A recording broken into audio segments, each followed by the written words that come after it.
चलें,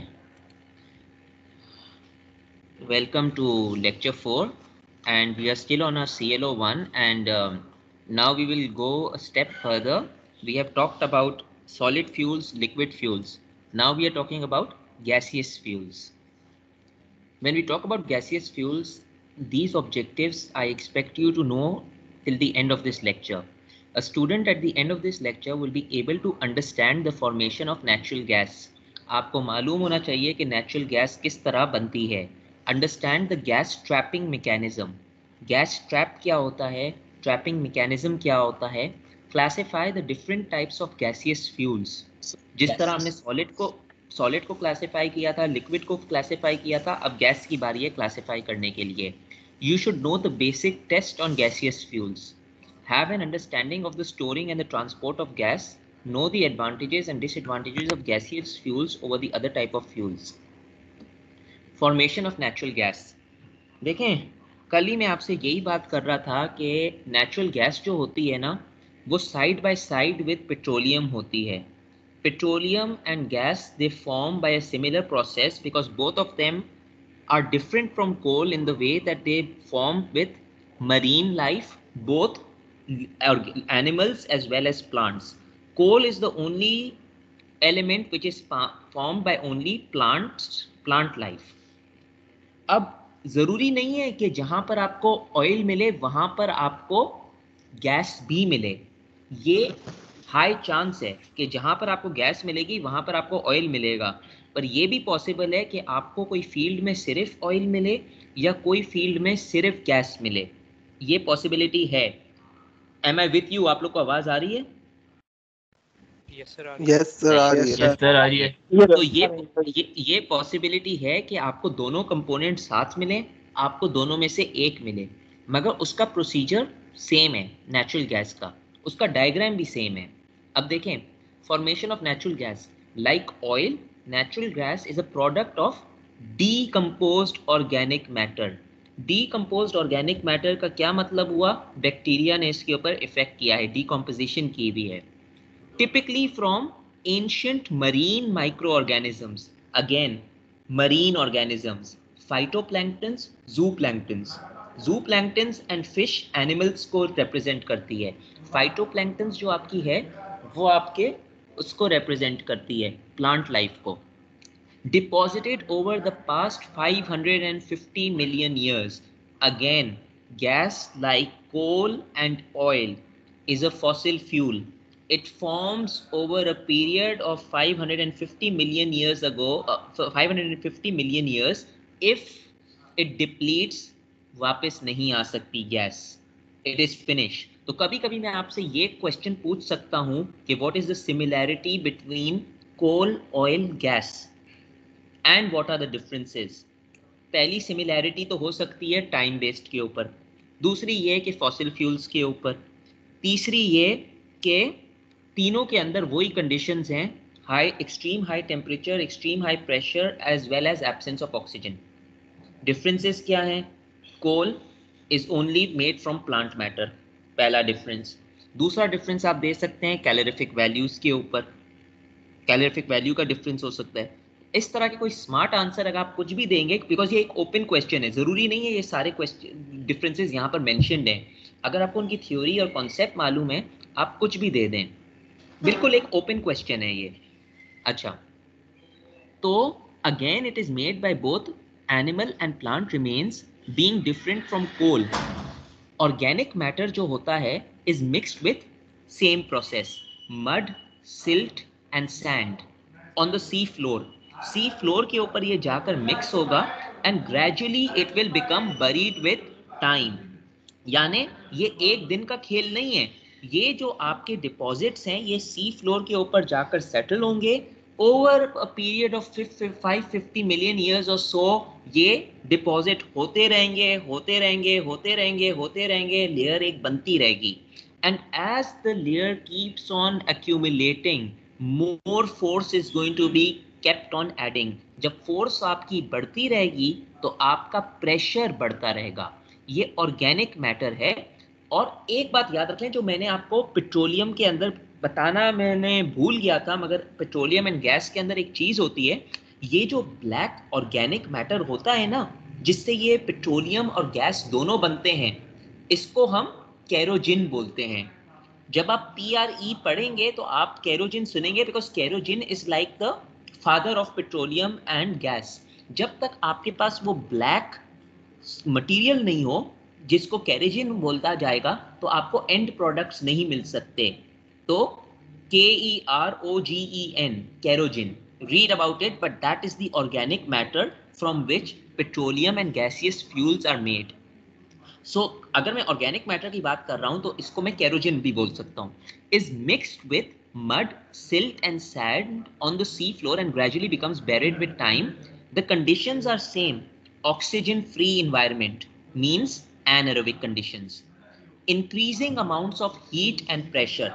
जिस तरह डेप्थ बढ़ती रहेगी आपका टेम्परेचर बढ़ता रहेगा, plus it's beneath the earth surface, और उसी वजह से आपका सॉरी टेम्परेचर बढ़ता रहेगा, और उसकी वजह से आपका प्रेशर भी बढ़ता रहेगा क्योंकि आपका फोर्स इंक्रीज हो रहा है।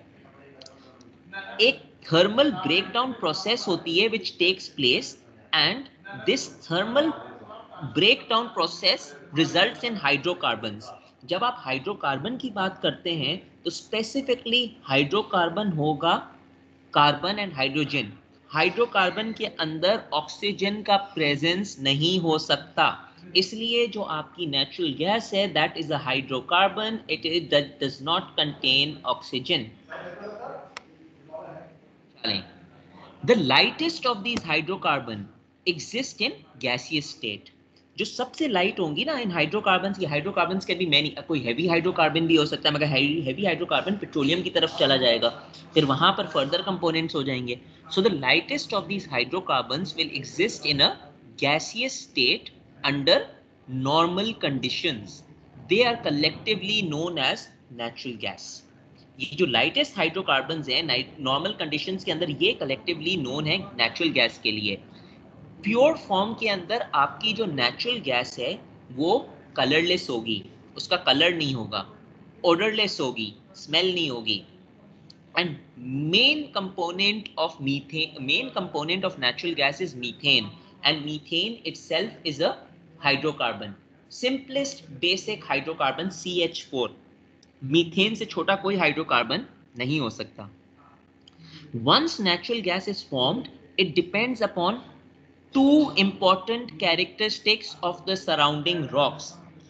ये बात याद रख लीजिएगा कि जो आपके सराउंडिंग रॉक्स हैं जहां पर गैस और पेट्रोलियम प्रोडक्ट्स होते हैं, उनके लिए दो इंपॉर्टेंट कैरेक्टरिस्टिक्स होनी चाहिए रिजर्वायर रॉक के अंदर, जो मैंने आपको अभी थोड़ी देर पहले बोला था कि I will tell you in a bit. वो दो कैरेक्टरिस्टिक्स क्या हैं? वो दो कैरेक्टरिस्टिक्स हैं, number 1 porosity, number 2 permeability. Porosity क्या होती है? Porosity is the amount of empty spaces contained within the grains of the rock. वो जो एम्प्टी स्पेसेस होती हैं ना ग्रेन्स के अंदर, उसको हम पोरोसिटी बोलते हैं। हाई पोरस रॉक्स, यानी वो रॉक्स जिनकी पोरोसिटी 5 to 21% होती है, हाई पोरस रॉक्स हैं। Such as sandstones have large amounts of spaces to store fluids such as oil, water and gas. Sandstone जो होते हैं वो पोरस रॉक्स होते हैं, इसीलिए sandstone is a good reservoir rock. अभी मैंने आपको थोड़ी देर पहले बोला था the best reservoir rocks are sandstone and limestone. Sandstone क्यों? क्योंकि उसकी पोरोसिटी हाई है। अगर सैंडस्टोन की पोरोसिटी कम होती तो it would not be a good reservoir rock. So one of the condition of a good reservoir rock is that it needs to have a high porosity. Second condition of a good reservoir rock is permeability. Permeability means the flow of liquid. जो आपका liquid है, या flow of liquid नहीं बोलें, flow of fluid बोलें, तो जो आपका जो फ्लूइड फ्लो कर रहा है that depends upon the permeability, and a fluid can permeability आपको कैसे याद रहेगा मुझे नहीं मालूम, अगर आपने पढ़ा था या नहीं, बट फ्लूइड मैकेनिक्स में आपने डार्सीज लॉ पढ़ा था जी। हेलो, आवाज आ रही है? यस सर, आ रही है। आजम साहब, आजम साहब थोड़ा सा मैं क्लास ले रहा हूँ, एक सेकंड होल्ड कर रहे हैं।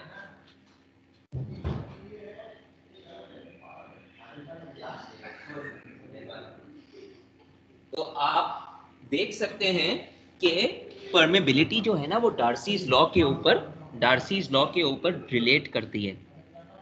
अब एक स्टेप आगे चलते हैं, ये मैंने आपको बता दिया। Permeability is the measure of degree to which the pore spaces in the rocks are interconnected. जो आपकी permeability होती है ना, permeability and porosity, वो आपस के अंदर रिलेट करते हैं।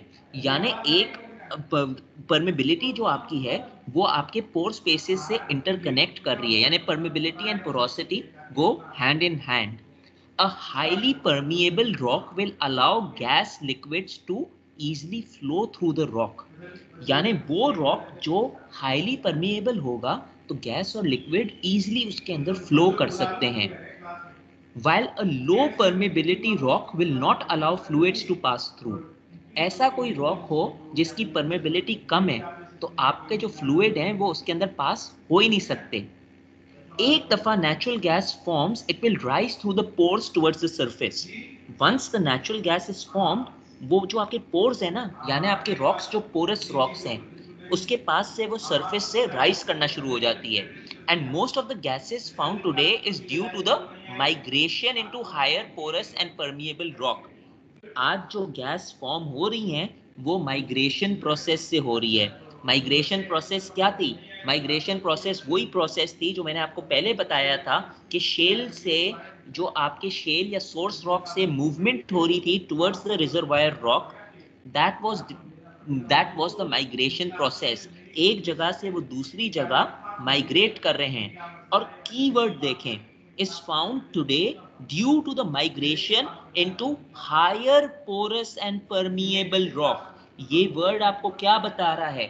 ये वर्ड ये बता रहा है कि एक रिजर्वायर रॉक की क्वालिटी है कि a reservoir rock should have high porosity, high permeability. अगर आपका रिजर्वायर रॉक की पोरोसिटी भी हाई है, परमेबिलिटी भी हाई है, that is a good reservoir rock. तो आपके जो सोर्स रॉक से जो माइग्रेशन हो रही है वो आपके रिजर्वायर रॉक में हो रही है। Source rock is the rock from which the hydrocarbons start to produce, and your reservoir rock is the rock where they are held till further exploration.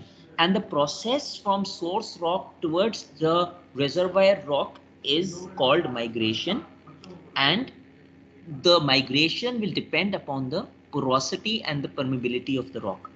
Higher the porosity, higher the permeability, better the migration, more the migration. Permeability के अंदर आपके fluids flow करेंगे, porosity के through आपकी जो gas है वो भी flow कर सकती है through the open pores या channels. अब ये देखें, higher porosity permeable rock underneath the impervious cap rock layer. That means कि वही बात आ गई, जो आपका रिजर्वायर रॉक होगा उसके पास एक कैप रॉक लेयर होगी कि आपने जो रिजर्वायर के अंदर ये चीजें कलेक्ट की हैं ये बाहर नहीं जा सकती। तो cap rock layer is there to make the rock impervious, that is it is trapped before it can reach the surface and escape in the atmosphere. Cap rock का फंक्शन क्या होता है? कैप रॉक का function ही ये होता है, the fluid gas and all they are trapped. Cap rock आपकी गैस को ट्रैप कर देगा। अब आपकी जो गैस है वो एटमॉस्फेयर के अंदर एस्केप नहीं कर सकती। तो कुछ जो कंडीशंस हैं वो ये है कि आपके पास परमेबिलिटी हाई होनी चाहिए, आपके पास पोरोसिटी हाई होनी चाहिए, आपके पास गैस कैप होना चाहिए। तो ये कुछ चीज़ें कॉमन हैं उसके साथ, क्या नाम है आपकी ऑयल प्रोडक्शन के साथ। बिकॉज मैंने आपको ये भी कहा था कि oil and gas production can take place side by side. अब आ जाएं एक स्टेप फर्दर। आमतौर पे क्या होता है, जनरली लोअर द टेम्परेचर, जितना आपका टेम्परेचर कम होगा उतनी आपकी डेप्थ कम होगी। ये बात तो ऑब्वियस है। अगर आप डेप्थ ऑफ द अर्थ देखो, जितना कोल नीचे होगा उतना टेम्परेचर कम होगा। अगर कोल मजीद नीचे हुआ तो टेम्परेचर आपका बढ़ेगा, यानी जितनी आपकी डेप्थ कम है जी, जितनी आपकी डेप्थ कम है, जितनी आपकी डेप्थ कम है उतना आपका टेम्परेचर भी कम है। जितनी आपकी डेप्थ ज़्यादा है उतना आपका टेम्परेचर ज़्यादा है। 5 फुट के ऊपर टेम्परेचर कम होगा, 20 फुट के ऊपर टेम्परेचर ज़्यादा होगा इन अदर वर्ड्स। और जितना आपका टेम्परेचर ज़्यादा होगा वहीं पर आपका टेम्परेचर जो आपकी प्रोडक्शन है, यानी generally lower the temperature the shallower the depth. और जितनी आपकी डेप्थ शैलो है वहां पर हेवियर हाइड्रोकार्बन इज फॉर्म्ड। इसकी अभी हम बात करते हैं। Even though temperature is a sir critical shallow वाला फैक्टर। क्या मतलब है? बात करते हैं शैलो और डेप्थ के अंदर बात करते हैं, अभी मैं आपको डायग्राम के साथ बताऊंगा। मैंने कहा इधर रुक जाएं, अगले 2 पॉइंट बता दूं, फिर इस पॉइंट पे दोबारा आऊंगा क्योंकि वो मैं डायग्राम से आपको रिलेट करूंगा। Even though temperature is critical factor आपका टेम्परेचर होता है, मगर time plays an important role in the organic matter, यानी आपको टाइम देना लाजमी है। इसीलिए जो तमाम ऑर्गेनिक मैटर हैं पेट्रोलियम और गैसेस के अंदर, वो मिलियंस ऑफ ईयर्स के ऊपर हैं। यानी टेम्परेचर एक क्रिटिकल फैक्टर है, टाइम दूसरा क्रिटिकल फैक्टर है। टाइम की वजह से आपका जो ऑर्गेनिक मैटर होता है वो एक्सपोज करता है हीट और प्रेशर को। जितना ज़्यादा आप टाइम दोगे उतना ज़्यादा आपका हीट इंक्रीज करेगा, टेम्परेचर इंक्रीज करेगा, प्रेशर इंक्रीज करेगा, और इसी वजह से आपका प्रोडक्शन ऑफ हाइड्रोकार्बन्स होंगे। ये जो पैरामीटर्स हैं they help in determining the relative amounts of natural oil compared to gas as found in a particular reservoir।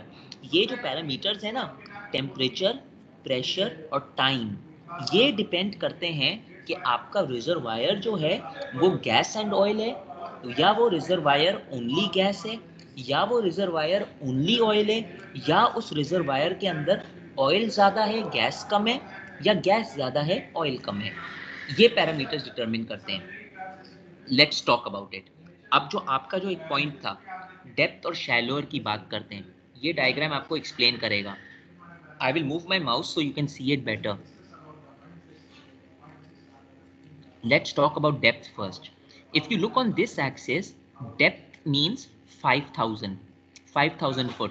Please understand this, अगर ये कॉन्सेप्ट समझ आ गया तो आपको समझ आ जाएगा। Depth is 5000 feet. Over here depth is 10,000 feet. Someone asked me what does shallower mean. Shallower means lower depth. This region is shallower than this region, 10,000 foot. यहां तक बात समझ आई? ये बात समझ आई? Yes sir. अच्छा, अब रॉजर दूसरा सर। पॉइंट लेते हैं। अब दूसरा पॉइंट लेते हैं इस डायग्राम के ऊपर। मैंने आपको ये भी कहा था कि जो शैलोअर रीजन है ना उसका टेम्परेचर कम होगा। ऑब्वियस सी बात है, जितना आप डेप्थ में जाते रहोगे अर्थ के अंदर उतना आपका टेम्परेचर भी बढ़ता रहेगा। अब 5000 को आप कॉरिस्पॉन्ड करें 50 डिग्री सी, 10,000 को कॉरिस्पॉन्ड करें अबाउट 80 डिग्री। यानी जितनी आपकी डेप्थ बढ़ रही है उतना आपका टेम्परेचर भी बढ़ रहा है। That is the second important point. 2 point तो मैंने आपको ये बता दिए। अब इसका रिलेशन ये था कि जो शैलोअर रीजन है ना, जिधर आपकी डेप्थ कम है और आपका टेम्परेचर कम है, वहां पर इसने क्या बोला था? He said heavier hydrocarbon is formed. अब ये देखें, यहाँ पर आपकी डेप्थ शैलोअर है, आपकी डेप्थ शैलोअर है। इधर क्या है? आपकी कोल प्रोडक्शन जोन है। ये देखें 10,000 फीट, ये भी शैलोअर है, नहीं ये थोड़ी हैवियर है। यहाँ पर गैस और ऑयल है, और जो बिल्कुल 20,000 है वहाँ पर सिर्फ गैस है। यानी जो आपकी शैलोअर जोन है ना, उधर आपके हाइड्रोकार्बन्स हैवियर हैं। ये ऑयल जो है ये गैस से हैवी होता है, जाहिर सी बात है ऑयल गैस से हैवियर होता है, इसलिए उसकी डेंसिटी नीचे होती है। यानी कहने का मकसद ये कि गैस जो है ना वो सबसे डीप जाकर आपको मिलेगी, क्योंकि वहाँ पर आपका टेम्परेचर एक तो हाईएस्ट है और आपकी जो डेप्थ है वो सबसे कम है। तो गैस आपकी प्रोडक्शन सबसे नीचे होगी, और ये गैस ऊपर कैसे आएगी? ये गैस ऊपर आएगी माइग्रेशन की वजह से, और माइग्रेशन की वजह से ये एक रीजन माइग्रेशन है, दूसरा रीजन पोरोसिटी ऑफ रॉक्स है। ये गैस रॉक्स के थ्रू पास करेगी through the porous channels of the rock. तो ये बात समझ आई? मैंने आपको 3 कॉन्सेप्ट बताए। पहला कॉन्सेप्ट ये बताया कि ये जो हाइड्रोकार्बन प्रोड्यूस होते हैं वो डेप्थ पे डिपेंडेंट होते हैं। जितना ऊपर आपकी डेप्थ हो उतना आपका टेम्परेचर कम हो।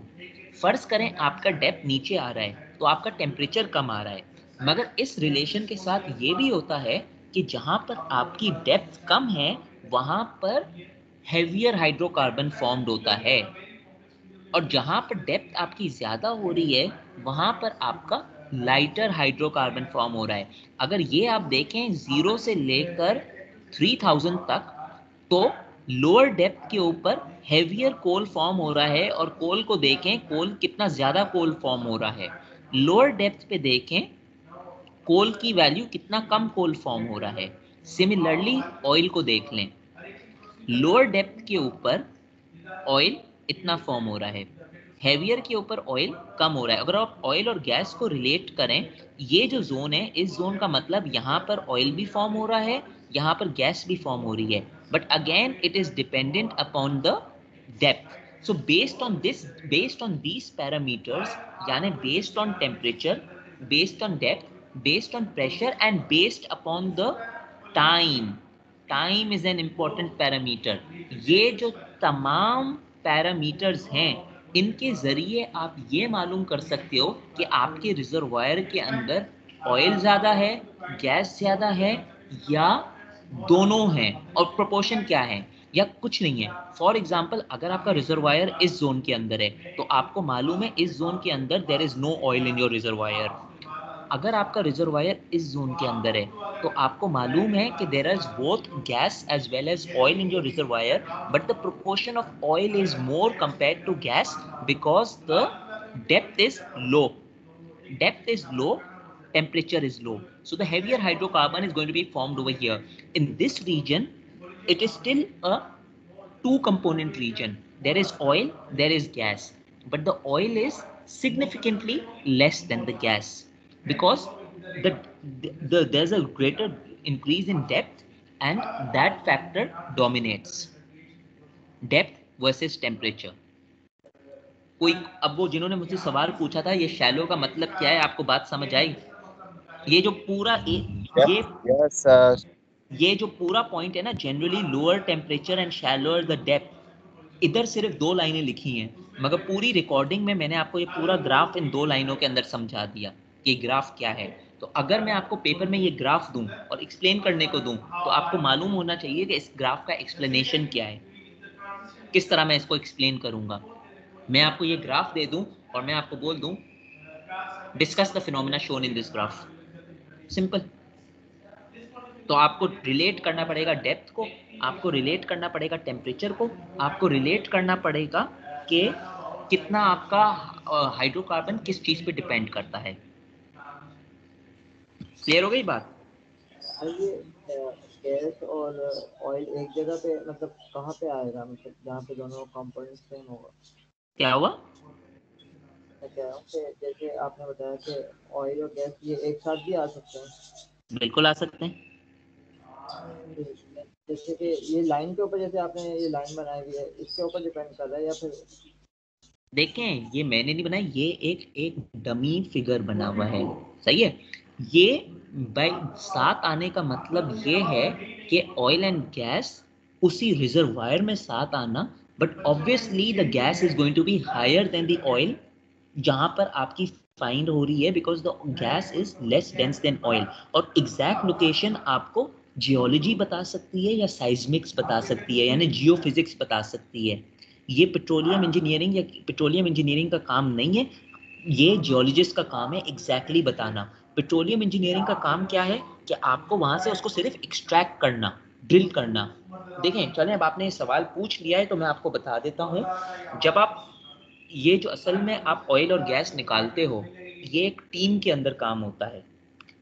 3 डिपार्टमेंट होते हैं, एक होता है जियोफिजिक्स, एक होता है जियोलॉजिस्ट, एक होता है पेट्रोलियम इंजीनियरिंग। जियो फिजिक्स का काम यह है कि वो लोकेशन आपको मार्क कर देगा कि इस लोकेशन के ऊपर मुझे लग रहा है कि ऑयल है। जो आपका जियोलॉजिस्ट है वो रॉक की स्टडी करेगा कि ये कैल्शियम कार्बोनेट है, ये सैंडस्टोन है, कितनी पोरोसिटी है, कितनी परमेबिलिटी है, क्या है, गुड रिजर्वायर रॉक है, बैड रिजर्वायर रॉक है, क्या आपको आउटपुट मिल सकता है, वो आपको बताएगा आपके पेट्रोलियम इंजीनियर को। पेट्रोलियम इंजीनियर फिर अपनी ऑयल रिग्स लेकर इसको एक्सट्रैक्ट करेगा। तो जो आपका जो क्वेश्चन है ना कि किधर ऑयल आ रहा है, किधर ये आ रहा है, ये एक जियोलॉजिस्ट का काम है, ये एक डोमेन ही डिफरेंट है। मगर इस सारों की टेक्निक्स होती हैं, वो टेक्निक लेकर इसको प्रिडिक्ट करते हैं कि कहाँ पर गैस ज़्यादा है, कहाँ पर ऑयल ज़्यादा है। ऐसे ऐसे नहीं मालूम पड़ता है। सही है। मैंने एक बात की थी गैस ट्रैप की। गैस ट्रैप क्या होता है? गैस जो आपकी एक्यूमुलेट होती है ना, वो एक स्पेसिफिक लोकेशन में होती है, बट वो जब एक्यूमुलेट होती है जहां पर ये following geological conditions are provided. Word देखें जियोलॉजिकल। जब हम ट्रैप की बात कर रहे हैं तो हमें मालूम होना चाहिए ये जियोलॉजिकल कंडीशंस हैं। आपका रॉक टाइप क्या है, आपका पोरोसिटी क्या है, ये जियोलॉजिकल कंडीशंस हैं। तो गैस ट्रैप्स किस पे डिपेंडेंट होते हैं? सबसे पहली बात, a source rock with sufficient amount of decomposing organic matter. In other words, आपके पास ऐसा सोर्स रॉक होना चाहिए जिसके अंदर आपके पास बहुत ज्यादा डीकंपोजिंग ऑर्गेनिक मैटर हो, यानी डीकंपोजिंग केरोजिन हो। अगर आपका सोर्स रॉक के अंदर बहुत सारा केरोजिन है जो डीकंपोज हो रहा है, तो ये एक अच्छी प्रोस्पेक्ट हो सकती है कि यहाँ पर मुझे गैस मिल जाएगी। गैस ट्रैप का मतलब है वो जगह जहां पर मुझे गैस मिल सकती है, यानी गैस ट्रैप हो सकती है। यानी अगर मुझे ऐसी जगह मिल गई कि यहाँ पर मेरा सोर्स रॉक है जिसके अंदर केरोजिन ज्यादा है, तो मेरा जियोलॉजिस्ट को बोल सकता है कि भाई ये जगह अच्छी है, यहाँ पर हमें गैस मिल सकती है, गैस ट्रैप हुई हुई है। तो सबसे पहली चीज तो ये है कि आपको ऑर्डर में देखना पड़ेगा। सबसे पहली चीज source rock.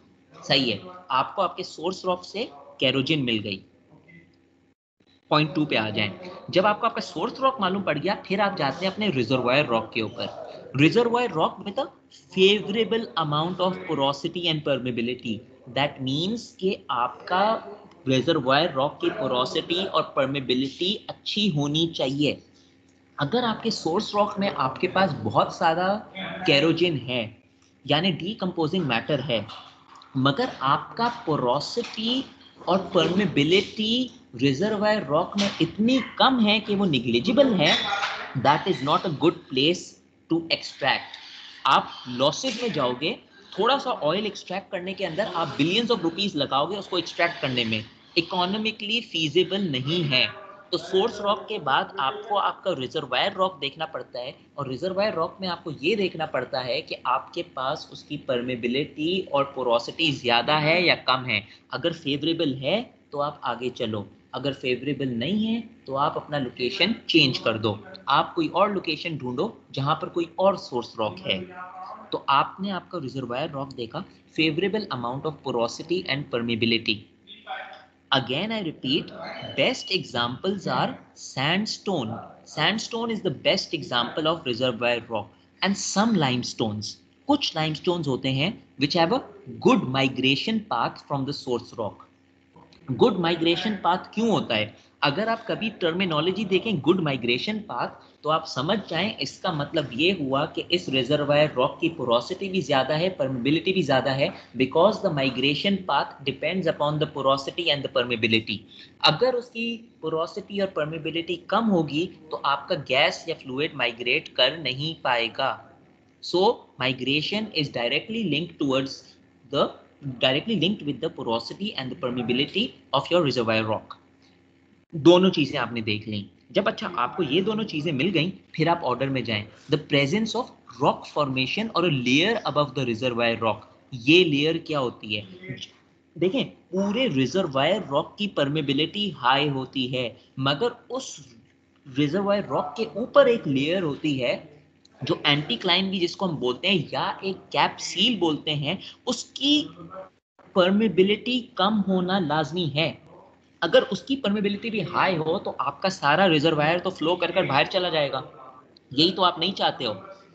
So a good reservoir rock is a rock which has high permeability, high porosity, but it is covered by a impermeable layer. तो ये impermeable layer से कवर है।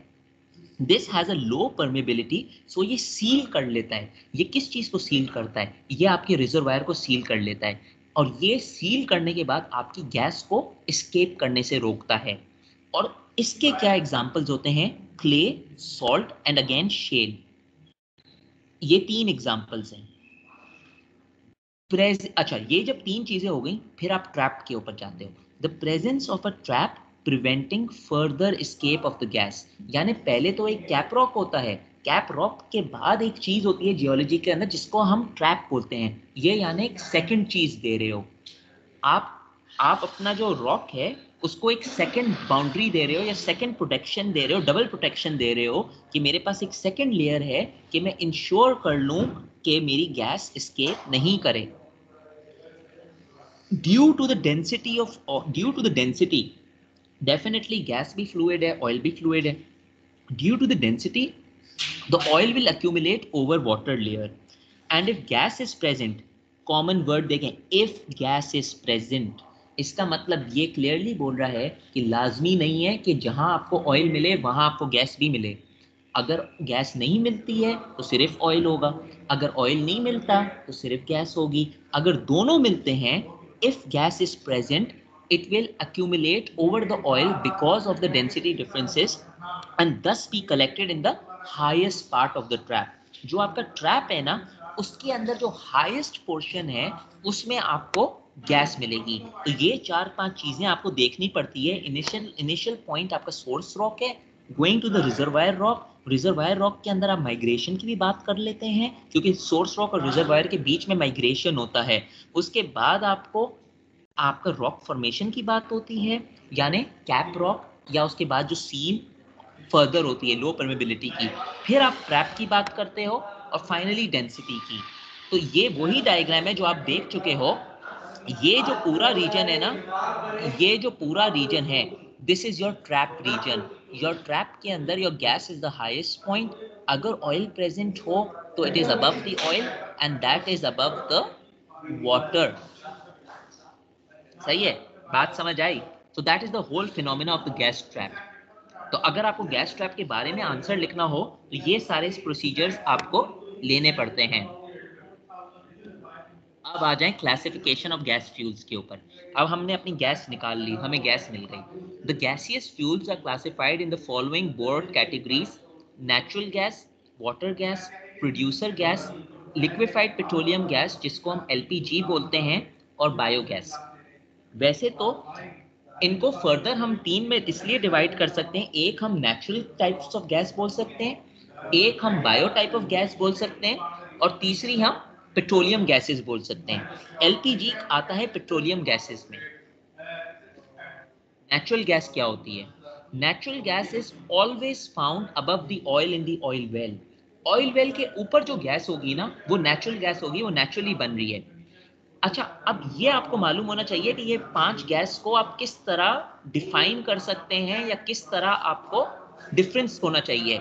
अगर मैं आपको एक टेबल दे दूं ABCDE, और उसके अंदर कोई प्रॉपर्टीज दे दूं, तो आपको मालूम, और मैं आपको क्वेश्चन दे दूं identify gas ABCDE based on properties, आपको मालूम होना चाहिए कि A नेचुरल गैस है, E बायोगैस है, D LPG है। तो ये कैसे मालूम होना चाहिए, ये मैं आपको टिप्स बताऊंगा। सबसे आसान तरीका कैसे है कि आपको नेचुरल गैस मालूम होगी। Natural gas will consist of methane and other saturated hydrocarbons. इसका मतलब ये हुआ कि नेचुरल गैस के अंदर सिर्फ हाइड्रोकार्बन्स मिलेंगे, और वो भी सैचुरेटेड। सैचुरेटेड यानी सिंगल बॉन्ड। सिर्फ हाइड्रोकार्बन्स मिलने का मतलब ये देखें, मेन कॉन्स्टिट्यूएंट्स देखें। मेन कॉन्स्टिट्यूएंट्स क्या है? Methane 88.5%, ethane, propane, butane, pentane. कहीं पर आप देख लें कि हाइड्रोजन, नाइट्रोजन, ये गैसेस मेंशन नहीं हैं, तो अगर मैं आपको एक टेबल दूं, टेबल के अंदर C लिखा हुआ है, C के आगे ये कंपोनेंट्स लिखे हैं, तो ऑटोमेटिकली आपको क्लिक करना चाहिए कि ये नेचुरल गैस हो सकती है, क्योंकि इसके अंदर हाइड्रोकार्बन्स हैं. There is no other component except a hydrocarbon. that is the that is the easiest way to classify that this is a natural gas. The average calorific value ranges between 12,000 to 14,000 kilocal per meter cube.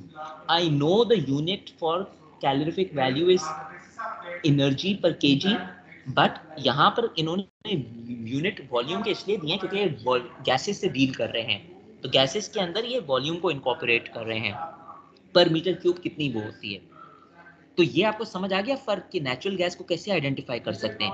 अब उसकी दूसरी properties क्या है. It has, अगर आपकी natural gas के अंदर, पहली बात तो आप याद रख लें कि मीथेन तो लाजमी होगी और बहुत सारी होगी.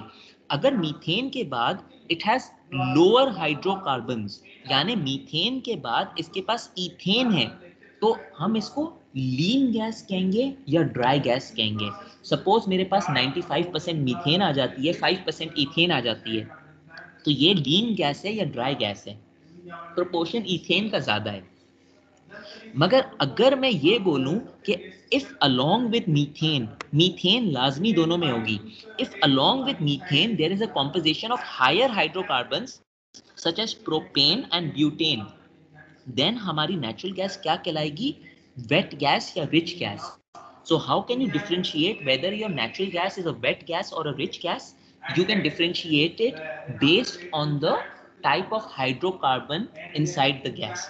If it is a lower hydrocarbon apart from methane, it is a dry gas. If it is a higher hydrocarbon apart from methane, it is a rich gas. But the thing is that the only criteria is it has to be a hydrocarbon, no other gas. Uses of natural gas include domestic and industrial fuel. It is used domestic cooking purposes, industrial fuel, raw material to form hydrogen in the carbon black. Carbon black एक process होती है जो आप extreme heat के अंदर, higher carbon के अंदर use करते हो, उसके फर्दर यूजेस के लिए प्लास्टिक्स बनते हैं कार्बन ब्लैक से.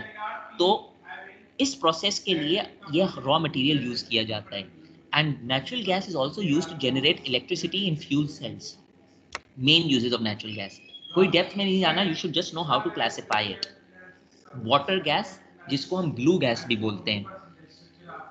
Mixture of combustible gases like carbon monoxide and hydrogen.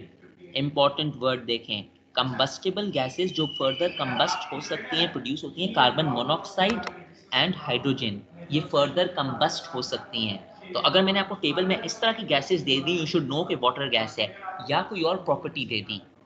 With some non-combustible or little combustible gases like carbon dioxide and nitrogen, यानी इसका मेजर जो प्रोपोर्शन होगा वो कार्बन मोनोऑक्साइड और हाइड्रोजन का होगा, और थोड़ी बहुत कार्बन डाइऑक्साइड और नाइट्रोजन हो सकती है. कैलोरीफिक वैल्यू इसकी 2800 kilo cal per metre cube होती है. कॉम्पोजिशन देखिए, composition varies about hydrogen 48%, carbon monoxide 44%, 48% hydrogen, 44% carbon monoxide, यानी टोटल 92% तो इन दोनों कंपोनेंट ने ले लिया है. बाकी आपकी कार्बन डाइऑक्साइड हो गई, नाइट्रोजन हो गई, मीथेन हो गई. तो क्लियरली आपको फर्क मालूम पड़ गया कि जहां पर कार्बन मोनोऑक्साइड ज्यादा है, जहां पर हाइड्रोजन ज्यादा है, ये जो मेरी गैस है ये मेरी वाटर गैस है. It is used for manufacture of ammonia. Harbours process आपने पढ़ी होगी.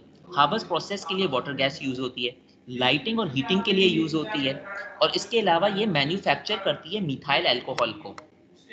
चलें, ये वाटर गैस की बात हो गई. Then we come on another type of gas which is called producer gas. Producer gas क्या होती है? आया? प्रोड्यूसर गैस क्या होती है? Producer gas is air mixed with a little steam. आपकी जो एयर है वो लिटिल स्टीम से मिक्स्ड होती है ओवर रेड हॉट कोल या a coke bed, maintained over 1100 degree centigrade. Special reactor के अंदर जो गैस प्रोड्यूसर है. प्रोड्यूसर गैस जो मिक्सचर है कार्बन मोनोऑक्साइड एंड नाइट्रोजन. अगर आपको फर्क मालूम पड़ना है, वाटर गैस क्या है? Mixture of carbon monoxide and hydrogen, combustible gases. Producer gas क्या है? Mixture of carbon monoxide and nitrogen. The average composition देखें, नाइट्रोजन की प्रोपोर्शन देखें 50%, कार्बन मोनोऑक्साइड की देखें 30%, हाइड्रोजन 10%, बाकी रेस्ट कुछ भी हो सकती है, कार्बन डाइऑक्साइड, मीथेन हो सकती है, बट मेजर जो चंक है वो नाइट्रोजन और कार्बन मोनोऑक्साइड का होगा। इसकी कैलोरीफिक वैल्यू होती है 1800 kilo cal per metre cube. It is a poisonous gas. हो सकता है कि मैं आपको प्रॉपर्टीज के अंदर पॉइजनस गैस लिख दूं, मैं आपको कंपोनेंट नहीं लिखूं, ABCD लिखूं टेबल के अंदर और one of the properties poisonous gas लिख दूं, इसका कंपोनेंट नहीं लिखूं, तो आपको मालूम होना चाहिए कि पॉइजनस गैस है तो मैं प्रोड्यूसर गैस इसको लेबल करना है कि okay fine, this gas is a producer gas. क्योंकि मैं आपको दोबारा रिपीट कर रहा हूं, provided that I still end up teaching you, this paper is going to be conceptual. Openly मैं आपको बता रहा हूँ कंसेप्चुअल होगा, तो ये जो छोटे छोटे कॉन्सेप्ट्स मैं आपको बता रहा हूँ ना, ट्रिक्स बता रहा हूँ कि किस तरह डिमार्केट करना है, ये अपने सर में एक दफा बिठा लें, सोचना पड़ेगा। आम फ्यूल एंड कंबशन के पेपर की तरह नहीं होगा ये। सो द एवरेज कॉम्पोजिशन, दो कैलोरीफिक वैल्यू की मैंने आपकी बात कर ली। Poisonous gas, heavier than air, insoluble in water. It is used as a heating fuel for furnaces and for many metallurgical operation. Metallurgical operation यानी मेटालिक इंडस्ट्री के अंदर ये रिड्यूसिंग एजेंट के तौर पे यूज होती है, तो वहां पर बहुत यूज हो रही होती है ये गैस। LPG, इसके बारे में आपको बहुत मालूम है, liquefied petroleum gas LPG, mixture of propane and butane. Mixture of propane and butane, इधर मैं 1 मिनट स्टॉप करता हूं। If I ask you a question, इसका मैंने आपको आंसर बताया नहीं है, मगर चलें बात करते हैं। What is the difference between CNG and LPG? Open question, ये तो मैंने आपको बता दिया, मगर हो सकता है ये मैं आपको एग्जाम में दे देता 1 मार्क के लिए। Explain the difference between LPG and CNG। कौन इसको ट्राई करेगा? Anyone? CNG compress natural gas होती है, जबकि LPG इसमें हम लिक्विफाइड करते हैं उसमें, जबकि CNG में हम कंप्रेस करते हैं गैस को। अच्छा, अगर आप ये आंसर लिखते ना कि CNG, ये कौन है, हमादुल्लाह ने बोला था, किसने बोला था? 16। अच्छा 16। अगर आप ये आंसर बोलते तो मैं इसको रबिश आंसर बोलता और आपको 0 देता कि कम के CNG जो है वो कंप्रेस्ड नेचुरल गैस है और LPG लिक्विफाइड पेट्रोलियम गैस है। देखें, ये आंसर नहीं होता, आप डील कर रहे हैं to differentiate between the gas. आप ये बोलते कि liquefied petroleum gas is a gas which is made up of propane and butane, इसका फर्क ही यहाँ पर आ रहा है। और लिक्विड और CNG नेचुरल गैस किसकी बात होती है? Majority is methane, majority methane है with lighter other hydrocarbons. That is the differentiating factor कि उसका कॉम्पोजिशन में मीथेन है। LPG में आपको कभी मीथेन नहीं मिलेगी। अगर आप गूगल भी कर लें difference between LPG and CNG, LPG में मैं रिपीट करता हूं मीथेन नहीं मिलेगी। इसीलिए आप, तो इस तरह के आंसर चाहिए कि जो रिलेटेड टू द सब्जेक्ट हैं। मतलब मैं यही अगर आपसे बात करूं what is benzene, what is टाउलिन, तो आप जवाब दे रहे हैं कि one of them starts with a B, the other one starts with a T।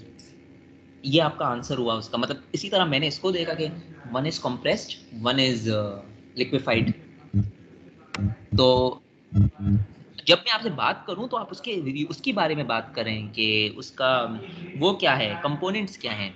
तो mixture of propane and butane, that is the major difference कि CNG या नेचुरल गैस के अंदर the major component is methane. Liquefied petroleum component, liquefied petroleum gas के अंदर mixture of propane and butane. अच्छा देखें, जो CNG है ना, CNG के अंदर भी प्रोपेन एंड ब्यूटेन हो सकती है। थोड़ी देर पहले मैंने आपको बताया था, अगर प्रोपेन एंड ब्यूटेन हो गई तो वो वेट नेचुरल गैस होगी। मगर CNG के अंदर मेजॉरिटी मीथेन होती है, वो जो छोटा सा प्रोपोर्शन होगा मीथेन उसको ओवरटेक कर लेगा। LPG के अंदर मीथेन होती ही नहीं है, पॉसिबल ही नहीं है कि LPG के अंदर आप मीथेन डालो। तो ये मेजर उसका वो डिफरेंस है। So it is one of the top fractions in the fractional distillation of petroleum. आप इसको लिक्विफाइड पेट्रोलियम गैस क्यों बोलते हो? क्योंकि ये जो गैस है ना, ये पेट्रोलियम के फ्रैक्शन से निकलती है। जब आप फ्रैक्शनल डिस्टिलेशन करते हो, इसका जो बॉइलिंग पॉइंट है वो सबसे कम है, इट इज वेरी लो। और क्योंकि बॉइलिंग पॉइंट कम है, या इन अदर वर्ड्स API ग्रेविटी ज्यादा है, तो ये सबसे पहले निकल जाएगी। And because it's come out from petroleum oil, it is called liquefied petroleum gas. It's actually called a petroleum gas, और उसको हम लिक्विफाई करते हैं, इसलिए वो लिक्विफाइड पेट्रोलियम गैस कहलाती है। It is easy to liquefy, तो लिक्विफाई कर ये इकोनॉमिकली फीजिबल हो जाती है। कॉम्पोजिशन देखें, 70% butane and butane, isobutane 17%, propane 11%, and the rest is butylene and ethane। तो आप ये देखें कि majority of the composition is either butane और प्रोपेन, ये मेजर चीज़ है। कैलोरीफिक वैल्यू इसकी काफ़ी हाई होती है, एंड इसकी लाजमी बात है क्योंकि कैलोरीफिक वैल्यू हाई है, इसीलिए ये गैसोलीन को रिप्लेस करती है ऑटोमोबाइल्स के अंदर। मैंने आपको कल बात की थी कि एलपीजी भी अब यूज़ हो रही हैं, डिफरेंट कंट्रीज़ में यूज़ हो रही हैं, उस तरफ जा रहे हैं क्योंकि गैसोलीन जो है वो नॉन रिन्यूएबल रिसोर्स है, फॉसिल फ्यूल है। ये भी नॉन रिन्यूएबल है, मगर ये उस तरफ जा रही है। एक तो ये सफिशिएंट वो दे देती है, दूसरा मतलब सफिशिएंट एनर्जी दे देती है, मगर ये क्लीनर देन गैसोलीन है। इसकी मेन रीजन ये है कि क्लीनर देन गैसोलीन है, ये लेस चीपर देन गैसोलीन है। So it's an alternate for gasoline and automobiles. Apart from that industrial uses होते हैं, fuel and domestic gas cooking purposes होते हैं।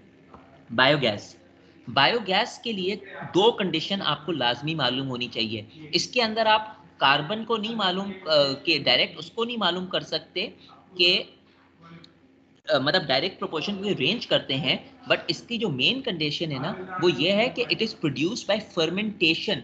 Important part of biogas is it is produced by fermentation. Fermentation is a key word. Second thing is anaerobic condition. Biogas produce होने के लिए आपकी condition जो होती है वो एनएरोबिक लाजमी है। तो कभी भी अगर आप बायोगैस को रिलेट कर रहे हैं, वर्ड एनएरोबिक ना भूलिएगा, उसके बगैर आपकी बायोगैस नहीं प्रोड्यूस होगी। So biogas is produced by fermentation of bio waste and sewage waste by anaerobic bacteria. Ferment bacteria करते हैं under anaerobic condition. Even natural gas is a type of biogas. ये बड़ा इंटरेस्टिंग बात है कि मैं कैसे बोल सकता हूँ नेचुरल गैस है वो टाइप ऑफ बायोगैस है। वो इसलिए टाइप ऑफ बायोगैस है क्योंकि नेचुरल गैस जो बनती है वो कैसे बनती है, डिपोजिशन बनती है मिलियंस ऑफ ईयर्स के ऊपर। डीकम्पोज मैटर यानी बैक्टीरिया एक्ट करता है, और वो भी एनएरोबिक कंडीशन में हो रही होती है। तीन कंडीशन क्या थी गैस नेचुरल गैस बनने की? Extreme high temperature, extreme high pressure, anaerobic condition. तो ऑटोमेटिकली नेचुरल गैस भी एक टाइप ऑफ बायोगैस है, मगर उसको सेपरेट किया जाता है। तो मतलब ये एक आउट ऑफ द ब्लू एक थोड़ा सा इंफॉर्मेशन था। Cheapest and easiest obtainable biogas, जो हम बायोगैस से जो रिलेट करते हैं, the cheapest and easiest obtainable biogas is called the gobar gas which is produced by the anaerobic fermentation of cattle dung. Word देखें, एनारोबिक फर्मेंटेशन, बार बार रिपीट कर रहा हूं, this is the most important thing. और ये जो होती है this is used to generate electricity. Electricity कैसे जनरेट होगी? It will raise the steam. जो आपकी स्टीम होगी ना, जो टर्बाइंस को ड्राइव करती है, तो स्टीम को इन स्टीम आप ऐड करोगे, टर्बाइंस आपके ड्राइव होंगे, वैसे आपको इलेक्ट्रिसिटी मिलेगी। अब ये स्पेसिफिकली गोबर गैस की तरफ जा रहा है। गोबर गैस जो है वो इसेंशियली मीथेन होती है। फर्क क्या है? अगर मैं आपको नेचुरल गैस दे दूं और गोबर गैस दे दूं या बायोगैस दे दूं, दो मैंने आपको अभी बताया कि natural gas is also a type of biogas. फर्क ये है, natural gas will only be hydrocarbons. Biogas के अंदर मीथेन के अलावा भी चीजें हैं which is not a hydrocarbon. Gobar gas is essentially methane. Calorific value 5400 kilo cal per metre cube. Average composition देखें, methane 60%, carbon dioxide 30%, hydrogen 10%। This is what is differentiating it from a natural gas। इसीलिए ये natural gas से differentiate हो रहा है based on its components. Physical test आप कौन से करते हैं गैसियस फ्यूल के ऊपर? गैसियस फ्यूल्स के लिए आपको लेस टेस्ट करने पड़ते हैं compare to liquid and solid. Liquid fuels के लिए आपको इतने सारे टेस्ट करने पड़े थे, सॉलिड फ्यूल्स के लिए आपको टेस्ट करने पड़े थे। अप्रॉक्सीमेट एनालिसिस था, अल्टीमेट एनालिसिस था, बेस्ड ऑन डिफरेंट प्रॉपर्टीज था। फ्यूअर टेस्ट क्या है गैसियस फ्यूल्स पे? Some of the test are made, some of the test which are made are, एक आपको केमिकल एनालिसिस करनी पड़ेगी गैस के ऊपर। कौन सा कंपोनेंट किस में है, ताकि आप उसको एनालाइज कर पाओ। Density, gases will depend upon density, automatically आपको मालूम पड़ जाएगा कि ये कौन सी कैटेगरी में आ रहा है। उसके बाद स्पेसिफिक ग्रेविटी, स्पेसिफिक ग्रेविटी आप कैसे डिफाइन करोगे? जो आप इसको डिफाइन करोगे, the density of your gas compared to the density of air at 60 Fahrenheit. गलती ये नहीं कीजिएगा कि स्पेसिफिक ग्रेविटी को लिख दीजिएगा density of your gas upon density of water. Apples can not be compared to oranges. Gas compare कर रहे हो, एयर से कंपेयर करो, गैस से। लिक्विड कंपेयर कर रहे हो तो लिक्विड से कंपेयर करो। तो स्पेसिफिक ग्रेविटी इस पे होगी। Viscosity of gases, viscosity test आप करोगे, उसके बाद आप डिफ्यूजिबिलिटी करोगे। Diffusibility is important, you need to know which gases diffuse where. Again you are much better than me because you've done fixed law of diffusion recently, so you should know how diffusibility is related directly with mass transfer and the impact it has on the gases. Lastly, heating value, जितनी heating value ज़्यादा होगी उतनी calorific value ज़्यादा होगी, उतनी आपकी gas के बेहतर होगी। ट्रांसपोर्टेशन एंड स्टोरेज, अच्छा ये मुझे एक डायग्राम मिला था, ये मैं आपको बता रहा था नेचुरल गैस ट्रांसपोर्ट किस तरह होती है, इसकी प्रोडक्शन क्या होती है, डिलीवरी क्या हो रही होती है। नेचुरल गैस के 3 स्टेजेस हो रहे होते हैं। सबसे पहले तो आपकी नेचुरल गैस प्रोड्यूस हो रही होगी। प्रोड्यूस होने के बाद ये उसके बाद नहीं, सबसे पहले प्रोड्यूस हो रही होगी, उसके बाद ये ट्रांसमिट हो रही होगी, ट्रांसमिट होने के बाद ये डिस्ट्रीब्यूट हो रही होगी। नेचुरल गैस प्रोड्यूस कैसे हो रही है ये आपको मालूम है, आपको मैंने पूरा प्रोसीजर बता दिया नेचुरल गैस किस तरह प्रोड्यूस हुई, ट्रैपिंग की और पूरा मैकेनिज्म। अब उधर से प्रोडक्शन के पास जाने के लिए, क्योंकि जहां पर आपकी प्रोडक्शन हो रही है वहां पर वेरियस एक्सपेरिमेंट्स या स्टेप्स हो रहे हैं। जैसे फॉर एग्जांपल आप ये देख लें, कंप्रेसर स्टेशन, डिफरेंट प्रोसेसेस हो रही हैं, ये प्रोसेस होंगी आपकी गैस के ऊपर सेपरेट करने के लिए। तो ये जो मेन गैस प्रोसेसिंग प्लांट्स हैं, यहाँ पर आपकी नेचुरल गैस आपके प्रोडक्शन एरिया से किस तरह जाएंगी, they will go through the pipeline. और ये जो आपका प्रोडक्शन यूनिट्स हैं, these are an intermediate state, ये बीच के अंदर प्रोडक्शन यूनिट्स होते हैं। और प्रोडक्शन यूनिट्स आपको कहाँ डिलीवर करते हैं, आपके घर के उसके लिए डिलीवर करते हैं, फाइनल कंजम्पशन के लिए। यानी 3 स्टेप्स हैं। इनिशियल गैस प्रोडक्शन, वो आपका मिडिल पार्ट लेगा, मिडिल पार्ट के बाद फाइनल पार्ट जाएगा। ट्रांसमिशन क्या है, transmission is only via gas pipelines या sometimes stored in tanks. So this is all you need to know about how the gas is transported. इसके कुछ मैं आपको बात बता दूं, नेचुरल गैस डिलीवरी, अगर आपको नेचुरल गैस डिलीवरी करनी है वो 3 कैटेगरी में होती है। पहली आपकी प्रोसेसिंग होती है, दूसरी आपकी ट्रांसपोर्टेशन होती है, तीसरी आपकी स्टोरेज होती है। Main way of transporting natural gas is the pipeline system. ये नहीं भूलिएगा, the gas is transmitted in pipelines. और पाइपलाइंस दोनों तरह से हो सकती हैं।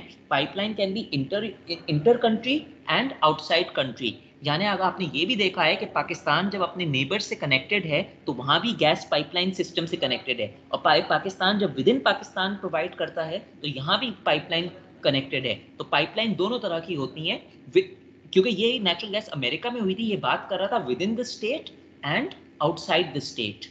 यानी अगर कैलिफोर्निया और लॉस एंजलिस, अगर California and let's say Arizona साथ साथ हों, तो within California and from California to Arizona. तो सिमिलरली अगर पाकिस्तान एंड ईरान, और इसका एक मेरा ख्याल है गैस लाइन प्रोजेक्ट भी है, you must have read it in your history and all. तो इंटरनेशनली भी आप गैस पाइपलाइन यूज करोगे और लोकली भी आप गैस पाइपलाइन यूज करोगे। From the oil and gas well, initially जहां पर ये ऑयल एंड गैस वेल पे प्रोड्यूस होगी, आपकी गैस प्रोसेसिंग सिस्टम के लिए it will move through the pipeline. एक दफ़ा जब आपके गैस प्रोसेसिंग सिस्टम पे आ जाए, वहाँ पर इसके ऊपर प्रोसेसेस होंगी। मे बी ये बायोगैस बने, जो भी गैस बने, जो कन्वर्ट हो, जो प्रोसेस हो, I don't know. After processing they need to be move to the market again, तो you will use pipelines again. पहली पाइपलाइन यूज हुई जहाँ पर प्रोड्यूस हो रही हैं, वहाँ से लेकर प्रोसेसिंग सिस्टम तक। यानी प्रोसेसिंग सिस्टम बीच की जगह है, between the consumer and the initial production. Final आपका कंज्यूमर है, कंज्यूमर के लिए ये दोबारा पाइपलाइन यूज होंगी। अब टू गो टू होम्स, अगर आपको घर पे जाना है तो ये जो लार्ज पाइपलाइन है ये डायरेक्टली स्मॉलर पाइपलाइन से कनेक्ट होती हैं, और वो स्मॉल पाइपलाइंस आपके घर से रिलेट होती हैं। तो अल्टीमेटली क्या है, पाइपलाइन से ही ट्रांसपोर्ट होगा, यानी large pipelines are connected to small pipelines and from small pipelines you get the gas in your house. Natural gas can be stored underground. आमतौर पे नेचुरल गैस जो होती है वो अंडरग्राउंड स्टोर होती है या स्मॉल वैल्यूज या स्मॉल अमाउंट्स में in tanks above and below the ground, यानी या तो ये टैंक्स के अंदर हो जाएगी both above and below the ground, या तो नेचुरल गैस है ये वैसे ही ग्राउंड के अंदर स्टोर हो जाती है। और कैसे स्टोर होती है, ये अंडरग्राउंड नेचुरली बात कर रहा हूँ। ABCDE, ए क्या है, सॉल्ट कैविन्स। सॉल्ट कैविन्स क्या हो जाएंगे, ये नेचुरल है, सॉल्ट केव्स जो होते हैं। बी क्या है, बी आपका माइंस है। माइंस के बारे में आपको सबको मालूम है कि वहां पर माइंस के अंदर गैसेस आपकी स्टोर होती हैं। तीसरी चीज क्या है, aquifers. Aquifers are related to water. जहां पर आपका वाटर स्टोर होता है ना जियोलॉजिकली, वहां पर आप गैस को भी स्टोर कर सकते हैं। नंबर डी क्या है, डिप्लीटेड रिजर्वायर्स। आपने अपना रिजर्वायर को डिप्लीट कर लिया, आपने उससे गैस निकाल ली, ऑयल निकाल लिया, मगर आपको मालूम है कि मेरे पास एक्सेस गैस है, मुझे इसको फर्दर स्टोर करनी है, तो वो जो रिजर्वायर जहां पर अभी गैस की जरूरत नहीं है वहां भी you can store your gas, the excess gas. And lastly hard rock caverns which is ई, यानी जो आपके रॉक्स के अंदर नेचुरली अकरिंग केव्स होते हैं ना या कैविन्स, वहां पर भी आपकी नेचुरल गैस स्टोर हो सकती है। But these are all underground mechanisms, ये सारे beneath the earth surface हो रहे हैं। Lastly advantages and disadvantages of gaseous fuels. Advantages क्या है, easy to transport through pipes, very easy, no ash or smoke produced during burning, so it is a clean fuel. Higher calorific value than solid fuels, gas की जो calorific value होती है वो solid से high होती है और इसीलिए उसकी यूज ज्यादा होती है compare to solid. Effective for combustion, combustion के लिए इफेक्टिव होते हैं as they are special types of burners. मैंने आपको लिक्विड फ्यूल की एक डिसएडवांटेज बोली थी कि वो उनके लिए स्पेशल टाइप ऑफ बर्नर्स बनाने पड़ते हैं जिसके लिए उनकी इफेक्टिविटी कम होती है। ये जो है ना, ये कंबशन के लिए खुद ही स्पेशल टाइप्स ऑफ बर्नर्स के तौर पे यूज हो जाते हैं, इसीलिए ये इफेक्टिव होते हैं। यानी जो ये तो मैंने आपको ऊपर से बताया था ना, प्रोड्यूसर गैस और क्या नाम है, वाटर गैस, इसके बीच में एक पूरी एक केमिस्ट्री है, रिएक्शंस हैं, एक पूरा फर्नेस लगा हुआ है, बर्निंग है, but I haven't gone in the depth of that.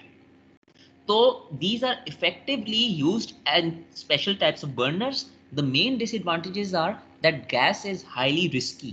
It is highly inflammable, making them dangerous as chances of fire are high. जरा सा आपने स्पार्क लगा या कोई चीज हुई जिसने इग्नाइट कर दिया तो एकदम धमाका हो जाएगा। आज भी ये होता है कि मैंने खुद अपने आंखों से देखा है कि गैस सिलेंडर की जगहों पर लोग सिगरेट पी रहे होते हैं, and that is a very risky things. और इसी वजह से बोला जाता है जब आप सीएनजी भराते हैं तो आप अपनी इंजन ऑफ रखें या आप do not smoke near the gas stations. The reason is because of the disadvantage कि a small spark can cause major hazards या एक्सीडेंट। दूसरी बात क्या है, gases occupy a large volume. So क्योंकि ये लार्ज वॉल्यूम ये ऑक्यूपाई करते हैं, large storage tanks are needed to store them. और जितनी आप स्टोरेज टैंक्स बढ़ाओगे तो आपने कॉस्ट के अंदर ऐड करना पड़ेगा, तो आपकी जो प्रोसेस है वो कॉस्टली होती रहेगी।